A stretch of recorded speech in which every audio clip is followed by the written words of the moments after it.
Ketika Rasulullah masuk ke kota Yathrib, mengapa kota ini dinamakan Yathrib?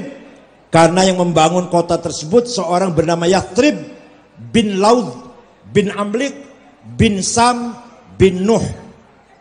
Nabi masuk kota Yathrib sementara tinggal di rumahnya Abu Ayyub Al-Ansari yang kuburan makomnya di Istanbul 1 bulan kurang lebih sebelum pindah ke pojok kamar masjid itu yang sekarang menjadi makomnya. Nabi setelah melihat penduduk kota Yathrib terdiri dari beberapa unsur komponen.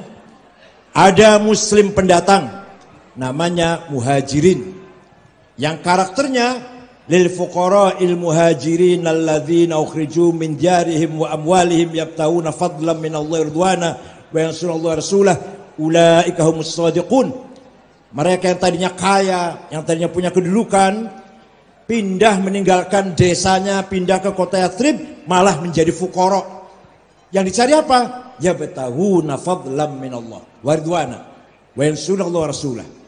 Yang kedua, penduduk kota Yathrib pribumi, asli kelahiran Yathrib, 2 suku, Aus dan Khazraj, yang karakternya disebut dalam Al-Quran, walladzina tabawwa'ud dar wal imana min qablihim yuhibbuna man hajar ilaihim wala yajiduna fi sudurihim hajatan mimma utu wa yithiruna ala anfusihim walau kanu khasasah wa man yuqa syuhha nafsihi fa ulaika humul muflihun.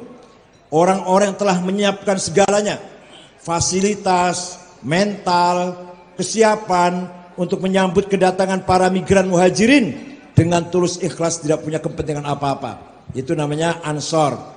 Maka NU punya gerakan pemuda Ansor, dari situ asal mulanya. Lah waktu Gus Dur presiden digoyang-goyang itu, Ansor Jawa Timur datang ke Jakarta, pasukan berani mati. Demo dari PBNU sampai demo. Bela Gus Dur berani mati. Sampai di Bundaran HI hujan besar, lari semua. Lari kantor PBNU, kerokan semua punggungnya itu. Katanya berani mati. Memang saya berani mati, tapi nggak berani masuk angin. Ya udahlah. Yang ketiga, penduduk kota Yathrib masih ada non-muslim. Yahudi, 3 suku. Bani Quraidah, Bani Qainuqa, kebanyakan perajin emas. Bani Quraidah, petani, nanam korma. Dan Bani Nadir, pekerja. 3 suku ini pelarian dari gurun Sinai. Setelah Nabi Musa, Harun, Yusha dikejar Ramses membawa Bani Israel kurang lebih 70.000 menyeberang Red Sea. Tujuannya ke Palestina, Yerusalem, tapi belum nyampe ke sana, baru di Sinai, berhenti 40 tahun, Nabi Musa wafat, Nabi Harun wafat, Nabi Yusha wafat, maka Israel bercerai-berai, kebanyakan ke Eropa, 3 suku ke kota Yathrib, yang keturunannya jumpa dengan Rasulullah SAW. Israel itu 12 suku, karena turunan dari 12 anak Yakub, Raubin, Sam'un, Zabalon, Yahuda, Levi, Jak, Dan, Asir, Yasakar, Naftali, Yusuf, Bunyamin. Itu 12 anak Yakub. Pendeta aja belum tentu hafal. Maka 12 suku. Nah, Nabi Muhammad masih ada sedikit penduduk kota Yathrib pagan, musyrikin masih ada. Setelah melihat keadaan seperti itu, maka Rasulullah memutuskan begini keputusannya. Bismillahirrahmanirrahim. Hadza kitabu Muhammad. Al-muslimuna min Quraisy wal muslimuna min Yathrib wal yahud wa man tabi'ahum wa lahiqa bihim wa jahada ma'hum innahum ummatun wahidatun min dunin nas. Muslim pendatang, muslim pribumi, dan non muslim asalkan satu cita-cita, satu visi misi, maka sesungguhnya semua adalah satu umat.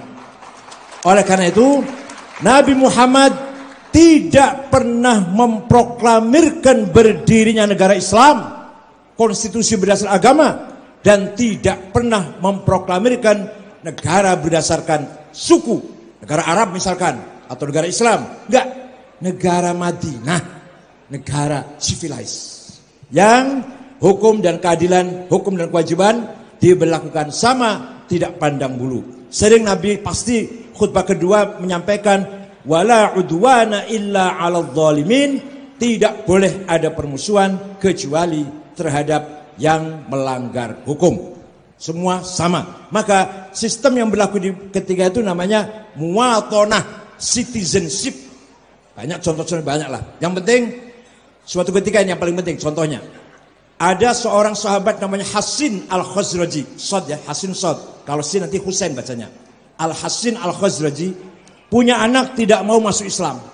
Di lobi, dikandani, dinasehatin, dirayu, nggak mau.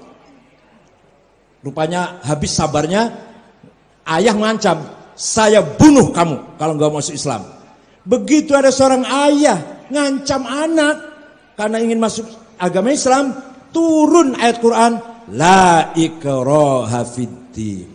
Tidak boleh ada teror dalam agama. Ayah ngancam anak, apalagi bukan anak, bukan keponakan, bukan saudara, bukan family, nggak boleh sweeping nggak boleh itu, teror nggak boleh. Ini ayah ngancam anak. Turun sababun nuzul, turunnya ayat la ikraha fiddin. Begitu pula para wali songo, para aulia, para ulama di Nusantara ini menyebarkan Islam dengan menyatu antara teologi dan budaya. Budaya yang ada dilestarikan, dijadikan sebagai infrastruktur agama. Budaya yang tidak bertentangan dengan syariat Islam dilestarikan, diperkuat, dan sebagai media, sebagai infrastruktur. Di situ dibangun di atas budaya kita, agama, nilai-nilai agama, selamatan-selamatan, syukuran-syukuran yang sudah kita warisi dari nenek moyang, asal tidak bertentangan dengan syariat Islam, dilestarikan, isinya dengan baca Quran, yasinan, tahlilan, sholawatan, istighotah, dan seterusnya. Puncaknya istihad siasi ulama-ulama Nusantara adalah Yai Hasyim Asy'ari mengatakan jargon yang terkenal, hubbul waton minal iman. Itu jargonnya Hasyim Asy'ari, kakeknya Gus Dur, pendiri NU, pahlawan nasional. Bahwa nasionalisme bagian dari iman. Anda nasionalis harus beriman, Anda beriman harus nasionalis. Terima kasih.